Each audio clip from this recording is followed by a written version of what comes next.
பேராசிரியரின் வெற்றி உறுதி கணித்து சொன்ன ஜோதிடர். தென் மாவட்டத்தில் நடந்த சம்பவம். திமுக கனவில் விழுந்த இடி.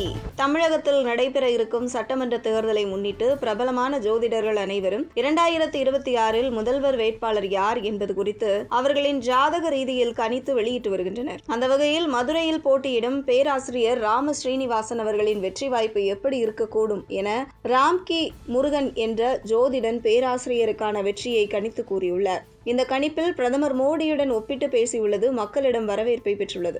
முதல் சட்டமன்ற உறுப்பினருக்கு ஜாதகத்தின் அடிப்படையில் கணித்து சொன்ன இந்த வீடியோ சமூக பக்கத்தில் வைரலாகி திமுகவின் வெற்றிக்கு முற்றுப்புள்ளி வைத்துள்ளதாக கூறப்படுகிறது. வணக்கம், நான் ஜோதிடர் டாக்டர் எம் ராம்கி முருகன் பேசுறேன். இப்போ election Tamil Nadu assembly date announce பண்ணியாச்சு. சீஃப் எலெக்ஷன் கமிஷனர் அனௌன்ஸ் பண்ணியிருக்கிறாரு. 23 ஏப்ரலில் எலெக்ஷன் ரிசல்ட் 4 மே ரிசல்ட் வருது. இந்த தேர்தலில் மதுரையை பொறுத்த வரைக்கும் நம்மளுடைய பிஜேபி மாநில பொதுச் செயலாளர் திரு டாக்டர் ப்ரொஃபஸர் ராம ஸ்ரீனிவாசன் எலெக்ஷனில் கண்டிப்பாக நிற்பார். அதனால் அவருடைய வாய்ப்பு எந்த அளவுக்கு பிரகாசமாக இருக்குது ஜோதிட ரீதியாகவும் எண்கணித ரீதியாகவும் பார்க்கலாம். அவருடைய ஜாதகத்தை நான் சொல்றேன். அவர் பிறந்தது 3/9/1963 டி கல்லுப்பட்டிங்கிற ஊர்ல பிறந்திருக்கிறாரு. இவருடைய பிறந்த ஜென்ம நட்சத்திரம் சதய நட்சத்திரம். கும்பத்துல சந்திரன் இருக்கார். லக்னம் கன்னி லக்னம். லக்னத்திலே புதன் இருக்கு. 2ஆம் வீட்டுல செவ்வாய், 4ஆம் வீட்டுல கேது, அப்புறம் மாந்தி, 5ஆம் வீட்டுல சனி, 6ஆம் வீட்டுல சந்திரன், 7ஆம் வீட்டுல குரு, 10ஆம் வீட்டுல ராகு, 12ஆம் வீட்டுல சூரியன், சுக்கிரன். இதுதான் ஜாதக ராசி கட்டம். இந்த ராசி கட்டத்தை பொறுத்த வரைக்கும் முக்கியமா சொல்ல வேண்டியது என்னன்னா, அரச சம்பந்தப்பட்ட கிரகம் சூரியன்.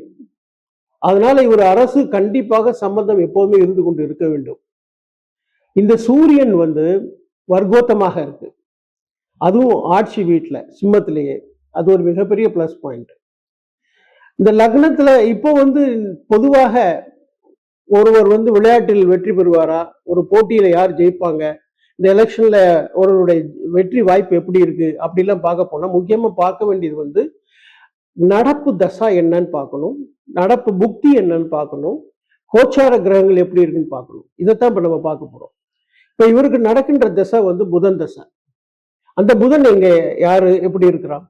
இவருக்கு புதன் லக்னாதிபதி. அந்த புதன் லக்னத்தில் இருக்கிறான். அதனாலதான் இவர் புதன் வாக்கு. அதனாலதான் இவர் மிகவும் சிறந்த பேச்சாளராக இருக்கிறார். அதி புத்திசாலித்தனமாகவும் பேசுகிறார். புதன் ரொம்ப வலுவா இருக்கு இவருடைய ஜாதகத்துல, ஆட்சியா இருக்கு. அவருதான் லக்னாதிபதி. புதன் தசை நடக்குது. அந்த தசை நடக்குது 28 வரைக்கும் நடக்குது. 28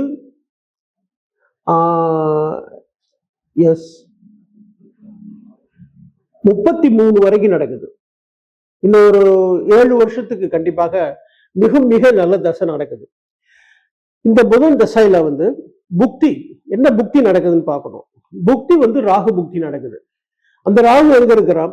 ராகு மிதுனத்துல இருக்கிறார். அந்த மிதுனம் யாருடைய வீடு? புதன் வீடு.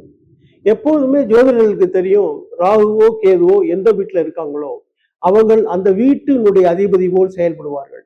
அப்படி பார்க்கும்போது ராகு மிதுனத்தில் இருப்பதால் புதன் மாதிரியே செயல்படுவார். அதாவது லக்னாதிபதி மாதிரியாக செயல்படுவார். அதனால் புதன் புக்தியும் நல்லா இருக்கு. எப்படி திரு மோடி அவர்கள் டபுள் சர்க்கார் கவர்மெண்ட் சொல்றாரோ அது மாதிரி டபுள் சர்க்கார் தசாவும் நல்லா இருக்கு, புக்தியும் நல்லா இருக்கு. டபுள் தசா ஸ்ட்ரென்த் கிடைக்குது இவருக்கு. ஸோ அது ஒரு மிகப்பெரிய அட்வான்டேஜ் ஜாதக ரீதியில தசாவும் புக்தியை பொறுத்த வரைக்கும். அது மட்டும் இல்லை, முக்கியமாக ஒரு தசாவோ புக்தியோ அதனுடைய இருப்புகளை தவிர வேற முறையில அவருடைய வலுவை கணிக்கணும்னா முக்கியமான ஒரு வழிமுறை இருக்கு ஜோதிடத்துல. அதற்கு பேர் அஷ்டக வர்க்கம். அதாவது அந்த ராசியில அந்த வீட்டில் என்ன ஸ்கோர் வாங்கியிருக்குன்னு பார்க்கணும். அஷ்டவர்க்க ஸ்கோர். அந்த ஸ்கோர் 28க்கு மேலே இருந்தால் மிகவும் நல்லது செய்யும் அந்த வீட்டில் இருக்கிற கிரகம். அந்த மாதிரி பார்க்கும்போது இவர் மிதுன வீட்டுல அஷ்டவர்க்க ஸ்கோர் 34 இருக்கு. அங்க ராகு இருந்து புக்தியை நடத்த போறோம். அப்ப கண்டிப்பாக மிகவும் பிரகாசமா இருக்கு. தசா புக்தியிலேயே நல்லா வந்துருது. கோச்சாரம் அதற்கு மேல ஒரு ஹெல்ப் பண்ணுது இவருக்கு. ஏன்னா குரு வந்து கோச்சாரத்துல இன்னைக்கு டேட்ல வந்து மிதுனத்திலே இருக்கு. அவன் வந்து இவருடைய சந்திரனை பார்த்துறான், 9ஆம் பார்வையா பார்க்கிறான். அதனால குரு சந்திர யோகம் கிடைக்குது. ஸோ குருவும் நல்லா இருக்கு. சனி ஒண்ணுதான் மைனஸ், அது 7.5 சனியாக இருக்கு. அது நெகட்டிவா சில சிரமங்கள் கொடுத்தாலும் கொஞ்சம் கஷ்டப்பட்டு ஜெயிக்க வச்சிரும் மற்ற கிரகங்களுடைய வலுவினால. அதனால் ஜோதிட ரீதியாக பார்க்கும்போது, தசாபுக்தி ரீதியாக பார்க்கும்போது, கோச்சார ரீதியாக பார்க்கும்போது வலுவாக ஜோதிடத்துல இவர் கண்டிப்பாக வெற்றி வகை சூடுவார் என்று தெரிகிறது. நியூமராலஜில பார்ப்போம். நியூமராலஜி இவர் பிறந்தது 3/9/1963. பிறவி எண் 3, விதி எண் கூட்டுத்தொகை எல்லாம் கூட்டுத்தொகை 4.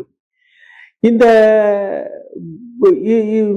கெய்ரோ ரூல் என்னன்னா, ஒரு பர்டிகுலர் டேல எது நல்லா இருக்கும், சிறப்பா இருக்கும், சிறப்பு இல்லாம இருக்கும் அப்படிங்கிறத கெய்ரோ என்ன ரூல் சொல்றாருன்னா, பிறந்த தேதி, பெயர் எண்ணின் கூட்டுத்தொகை, நாள் அதாவது நிகழ்வு நடக்கின்ற நாளின் கூட்டுத்தொகை எல்லாம் சேர்ந்து அந்த கூட்டுத்தொகை எவ்வளவு சாதகமாக இருக்குன்னு பார்க்கணும். சிங்கிள் டிஜிட் கொண்டு வந்து அப்படி பார்க்கும்போது இவருக்கு மிகவும் பிரகாசமாக 53 வருகிறது.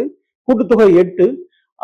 அந்த 8 இவருக்கு வந்து சாதகமாக இருக்கக்கூடிய எண் தான். அதனால் நியூமராலஜி படிவு நல்ல வலுவாக இருக்கிறது.